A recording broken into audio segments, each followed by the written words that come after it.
welcome po. May nag-ice cream si ate mo. Pero, May nag-ice cream si ate mo. Pero, May nag-ice cream si ate mo. Pero,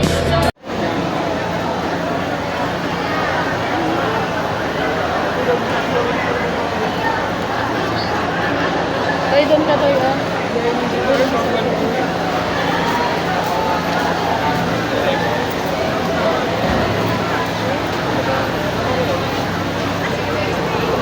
yan. Paano ako boss makapag-construction? Paano makakapag-construction eh? Nandito sa graduation. Yeah. Napay no? Ayun. Ay, ha? Nasabi ko, hindi ako makakapag-construction ngayon kasi nandito sa graduation. Eh, no, makaka-construction ka ba ganyan na nasa graduation ka?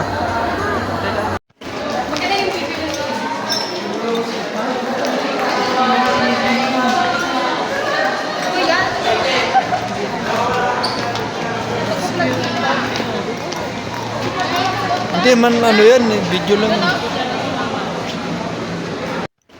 Hello po mga boss, ako po si Ano J Master Mason po mga boss. So ngayon hindi muna tayo makapag-mason at construction kasi dumalo muna tayo ng ating graduation ng ating panganay na anak po mga boss. So yan po mga boss, so naglalakad na kami pa uwi.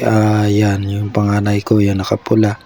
Tapos yung pangalawa, yun yung naka maroon, red. Tapos yung asawa kong nasa unahan. Ayan, yan po mga boss ha. So yung bunso ko, itong lalaki. Yan, nasa uli. So yan po mga boss. Yan. Kaya sa mga katulad kong Master Mason, tsaga-tsaga lang tayo.